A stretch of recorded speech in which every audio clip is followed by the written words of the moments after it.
I never asked to be anyone's favorite. That's not how my grandmother worked anyway. She wasn't the type to play favorites among her grandchildren. She was the type to remember who showed up. Part 1. What Grandma Left Behind. I never asked to be anyone's favorite. That's not how my grandmother worked anyway. She wasn't the type to play favorites among her grandchildren. She was the type to remember who showed up. And I showed up. Every Sunday for 8 years, I drove the 40 minutes to her apartment in that quiet neighborhood she'd lived in since before I was born. I'd bring pastries from the bakery she liked, the one with the almond croissants she pretended were too expensive but always ate two of. I'd fix whatever needed fixing, leaky faucets, squeaky doors, the thermostat that confused her. I'd sit in her kitchen while she made tea the old way, loose leaves and a proper strainer, telling me stories about my grandfather who died 3 years before I was born. She told me about meeting him at a dance. About how he worked double shifts at the factory so she could finish her teaching degree. About how they saved for 15 years to put a down payment on that apartment. $8,000 in 1975 dollars, which was everything they had. She told me how she'd never moved after he died because his hands had touched every wall, his feet had worn paths in the wooden floors, his memory lived in the creaking sounds the building made at night. My sister was rarely there for those stories. Too busy, she'd say when my parents mentioned Grandma asked about her. The kids were too loud for Grandma's apartment, a convenient excuse that ignored how much Grandma loved children, how her face lit up the few times my sister did bring them over. There was always a reason, always an excuse. Birthday parties, soccer practice, just so exhausted from the kids. When Grandma got sick, really sick, the kind of sick that doesn't get better, I rearranged my entire life. I switched to remote work so I could be there during the day. I slept on her couch during the bad weeks. I learned to administer medications, to recognize the signs of a difficult night coming, to hold her hand when the pain got sharp. My sister visited maybe 3 times in that final year. Once for Christmas, staying exactly 90 minutes before claiming the kids were getting restless. Once when Mom guilted her into coming. And once at the very end, when everyone knew it was almost over, showing up with tears and, "I wish I'd come more," and promises that rang hollow in the room where I'd spent 100 nights keeping watch. Grandma passed on a Tuesday morning in March 2 years ago. I was holding her hand. Sister wasn't there, she said she'd come that afternoon, but afternoon was too late. The will was read the following week. Clear, notarized, lawyer present. No ambiguity, no room for interpretation. Grandma left her apartment to me. The apartment she and Grandpa had saved 15 years to afford. The apartment worth about $185,000 in today's market. The apartment that represented a lifetime of sacrifice. She trusted you, the lawyer said, reading from a letter she'd attached to the will. She trusted you to understand what it means. I understood. I just didn't understand how much my understanding would cost me. Part 2. The entitlement begins. The comments started at the funeral. Small things at first, the kind of remarks you dismiss because grief makes people say things they don't mean. My sister, mascara streaked, standing by the casket. "I can't believe she left you the apartment. You're single." I hugged her and said nothing. What do you say to that? But the comments continued. Multiplied. Sharpened. At Easter dinner, must be nice having all that space for one person. At my nephew's birthday party, the kids ask why they can't have a bigger room. I don't know what to tell them. On social media, never my name, of course, but obvious enough, some people have more than they need while children suffer. Makes you think about what family really means. And through my mom, constantly through my mom, your sister is struggling. That apartment would change her children's lives. I need to explain my sister's situation, because for a long time, I felt genuine sympathy for it. She married young, 22, to a man who had big dreams and charm to spare. He was going to start his own business, going to be somebody, going to give her everything. Instead, he bounced from job to job, scheme to scheme, always almost making it but never quite. They had 3 kids in 5 years. My oldest niece, now 8, a whip-smart girl with my grandmother's eyes. My nephew, 6, loud and energetic and exhausting in the way 6-year-old boys are. And my youngest niece, 4, still young enough to believe everyone loves everyone and problems can be solved with hugs.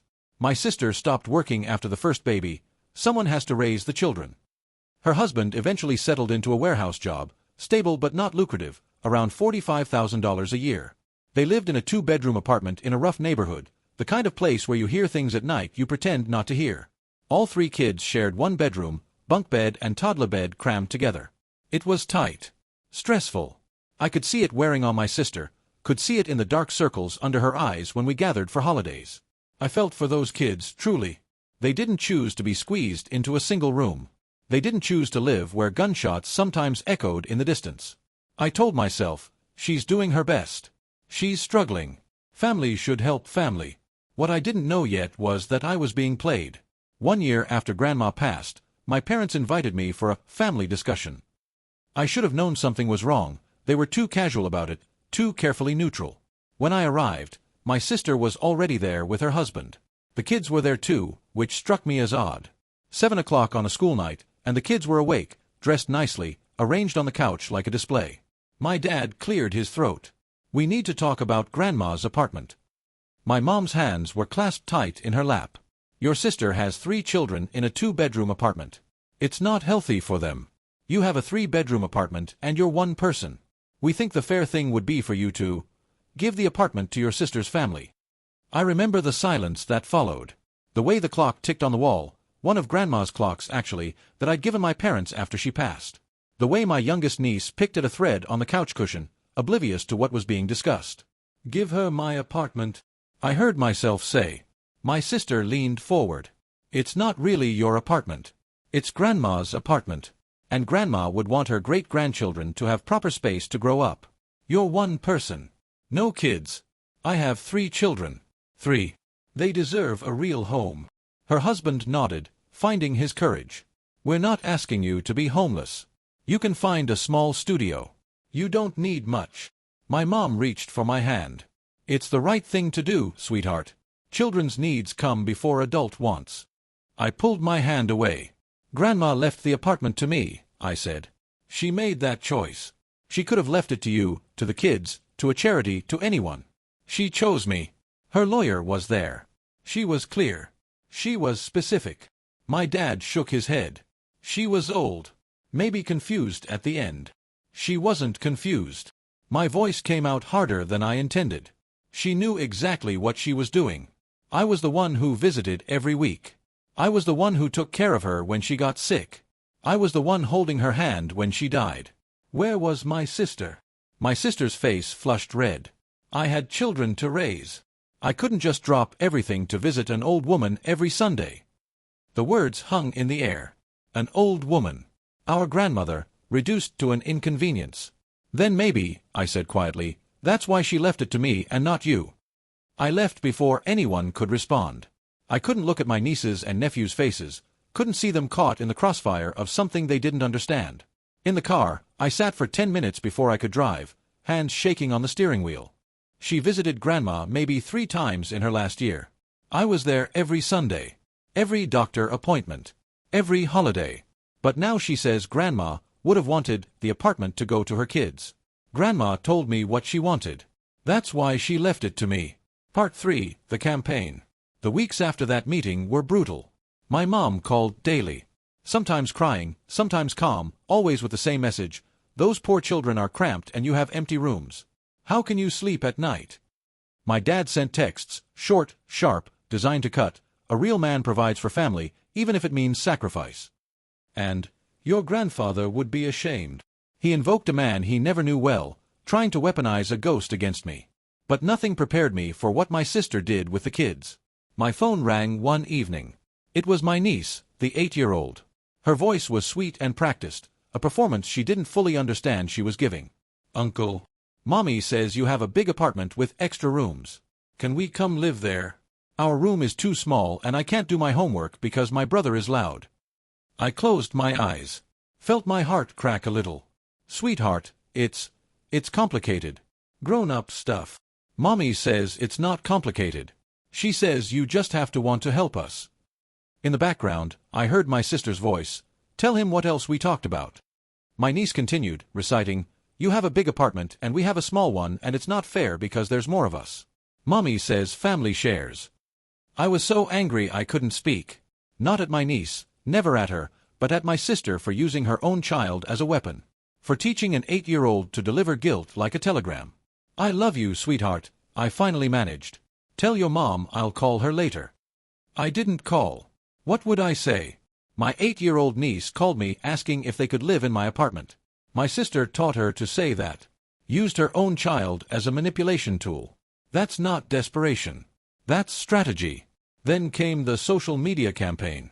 My sister had always been active on Facebook, posting pictures of the kids, sharing articles about parenting, that sort of thing. Now her posts took a different tone. Some people inherit apartments they don't need while children sleep 3 to a bedroom. Family is supposed to help family. Guess some people missed that lesson. No names. Plausible deniability. But everyone knew. Thinking today about what grandparents really want for their great-grandchildren. Pretty sure it isn't watching them struggle while relatives live in comfort. #family #priorities. The comments poured in. Supportive, outraged, indignant on her behalf. That's terrible. Family should always come first. Some people are so selfish. How do they live with themselves? Those poor babies. At least they have a mom who fights for them. Mutual friends started reaching out to me. People I'd known since high school, since college, sending carefully worded messages. Hey, I saw your sister's posts. Is it true you're letting your nieces and nephews suffer when you could help? That doesn't seem like you. I didn't respond to most of them. What could I say? Any defense I offered would become part of the drama, fuel for my sister's narrative. I stayed silent while my reputation bled out in public. She posted online about me without using my name. Made me the monster. Friends I've known for years messaged me asking how I could let children suffer. She destroyed my reputation to pressure me into giving away my grandmother's home. Part 4. The investigation. Here's the thing about lies. They only work if nobody looks too closely. I started looking. It began with small observations. My sister had a new iPhone, the latest model, easily $1,200. She'd had a new one the year before, too. Her husband's truck sat in their parking lot, a $35,000 pickup with chrome trim and leather seats, only 2 years old. The kids, when I saw them at family events, wore expensive brand-name clothes. Not necessities, luxuries. The kind of things you buy to look good on Instagram, which my sister posted frequently. Here are the kids in their new outfits. Here we are at the beach resort. Here's our dinner at the steakhouse downtown. Wait, beach resort? I scrolled back through her social media. Last summer, a week at a beach resort, hotel visible in the background, kids playing in a pool that definitely wasn't public. The winter before, ski trip, equipment rentals, lodge accommodations. Spring break, camping, but with a brand new tent, new gear, new everything. They ate out constantly. Her Instagram was a parade of restaurant check-ins. Friday night at the Italian place. Saturday brunch at the trendy breakfast spot. Sunday dinner at the steakhouse, $150 minimum for a family of 5. I started calculating. Her husband's truck, $35,000 financed over 5 years, meant payments around $600 per month, probably more with interest. My sister's shopping habits, based on what she showed off, at least $500 per month on clothes, accessories, things for the house. Eating out, easily $800 per month for a family of 5, probably more. The vacations, the phones, the kids' expensive wardrobes, I estimated another $400 per month averaged out. That was $2,300 per month in discretionary spending. Discretionary. Choices, not necessities. I researched apartments in better neighborhoods, the kind of places where you don't hear gunshots at night, where the schools are decent, where 3 kids could have more space. A 3-bedroom in those areas ran about $1,800 per month. They were currently paying around $1,400.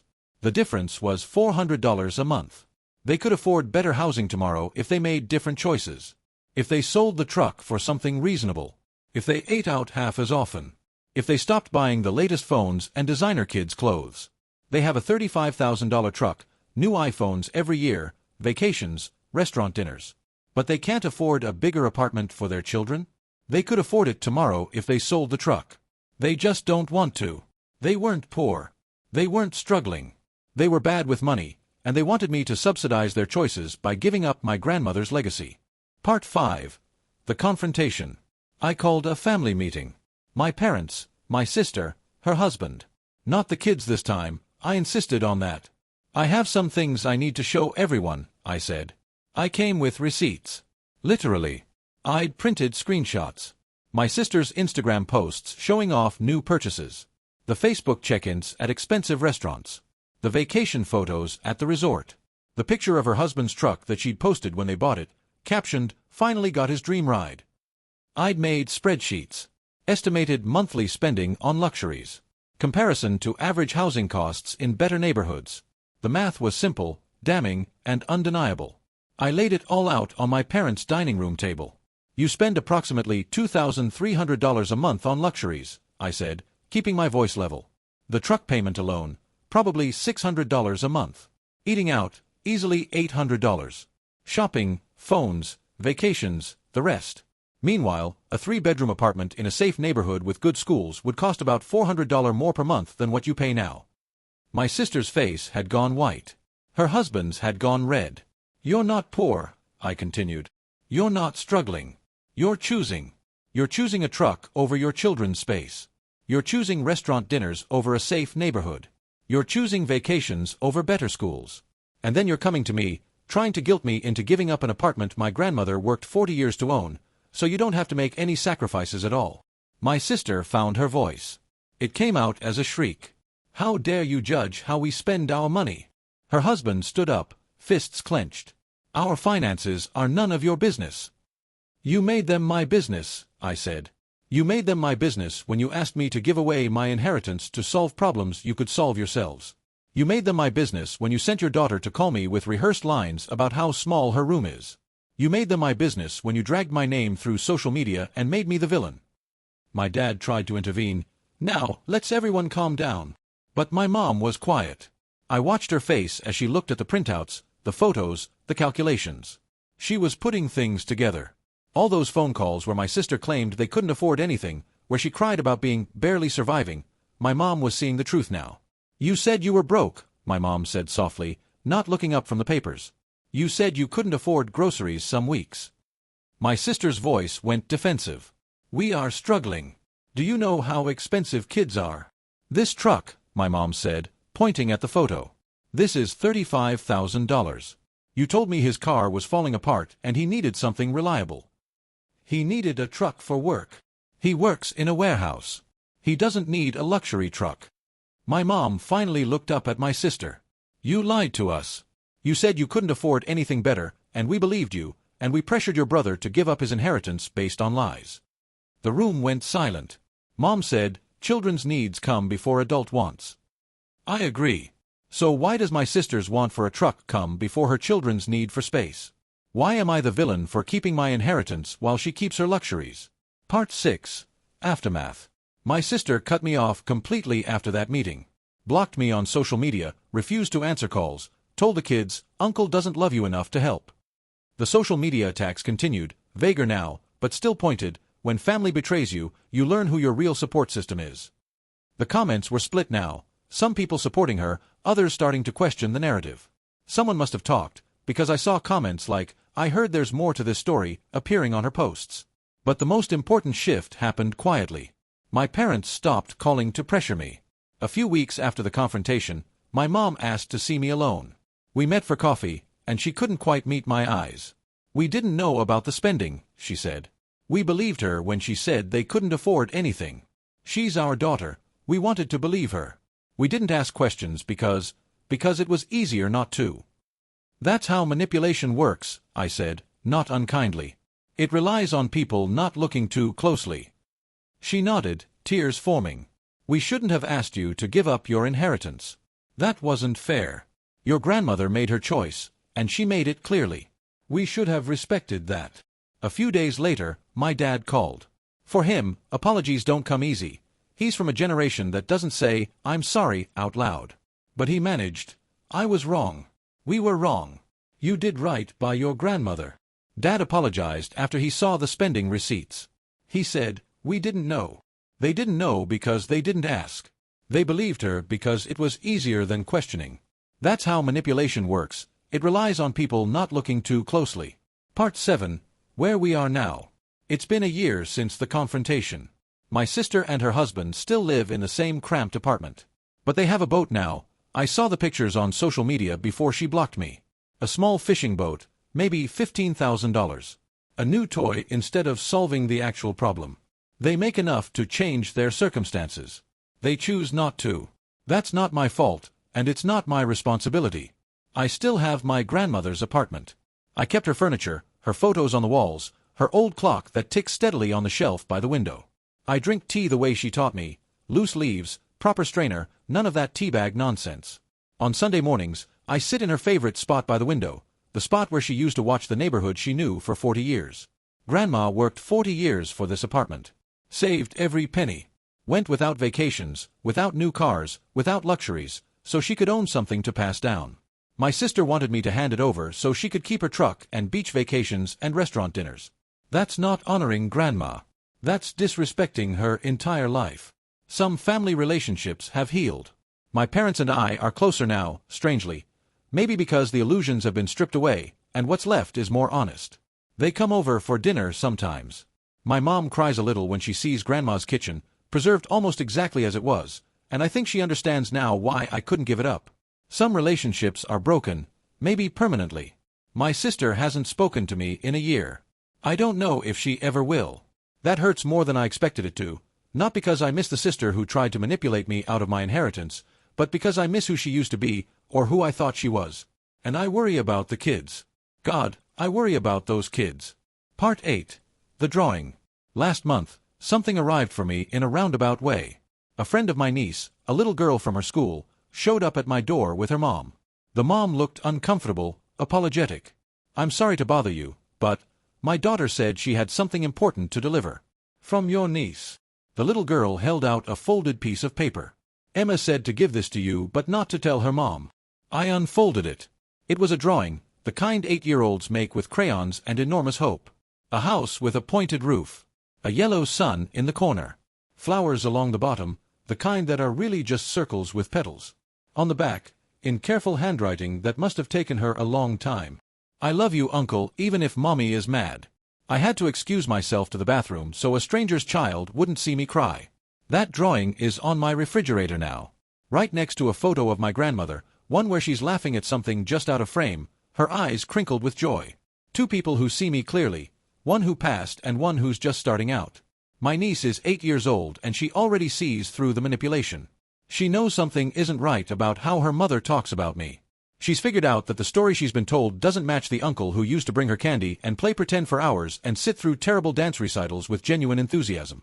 I can't reach out to her, not while my sister has blocked every avenue of contact, not while any attempt would be twisted into harassment or trying to turn the children against their mother. But I'll be here. When she's older, when she's old enough to make her own choices about who to contact, I'll be here. Final thoughts. I sit in my grandmother's apartment on Sunday mornings now, in the spot by the window where she spent so many years watching the street she loved. The clock she bought in 1982 still ticks on the shelf. Her tea set is still in the cabinet, the one she said came from her own grandmother. The walls hold 40 years of memories I wasn't present for but somehow still feel. She used to tell me about the neighbors, who was having a baby, whose kid got into trouble, who brought her soup when she had the flu that winter of 2009. She knew this building, this street, this neighborhood in a way most people never know any place. She was rooted here. Belonged here. My sister wanted me to give this away so she could keep a boat. A boat. Grandma never had a boat. Never had a new car. Never took vacations to beach resorts or ate $150 dinners at steakhouses. She had this apartment, and she left it to someone who understood what it meant. I understood. The apartment is mine now. But really, it's still hers. And I'll keep it that way, the photos on the walls, the furniture in its places, the clock ticking away the hours she no longer has, until the day I pass it to someone who deserves it. Someone who shows up. My sister can keep her truck and her boat and her anger. I'll keep the apartment and the drawing and the memory of a woman who knew that some things matter more than square footage. More than convenience. More than keeping the peace. Grandma knew. My niece knows. Maybe someday my sister will figure it out. But I won't hold my breath. And I won't hold the door open while she drives her boat past her own children's futures, past the legacy our grandmother worked 40 years to build, past everything that actually matters. I'll just be here. On Sunday mornings. In the window seat. Drinking tea the old way. Waiting for the people who know how to show up. Update, 6 months later. My niece turned 9 last week. I sent a birthday card through the friend's mother who delivered the drawing, the only channel I have. I don't know if it reached her. I don't know if my sister intercepted it. But I needed her to know I remembered. My sister posted photos of the party. Expensive venue. Hired entertainment. Easily $1,000 or more for an afternoon. They still live in the 2-bedroom apartment. The boat, I've heard, sits unused in a storage lot. They pay $200 a month for the privilege of owning something they don't use while their children share a single room. I've stopped being angry about it. Anger takes energy I'd rather spend elsewhere. Now I just feel tired and sad, and occasionally hopeful when I think about my niece's drawing still on my refrigerator. Some lessons, people have to learn themselves. Some mistakes, you can't prevent no matter how clearly you see them coming. All I can do is be here. And keep showing up, even when there's no one left to show up for. Grandma would understand.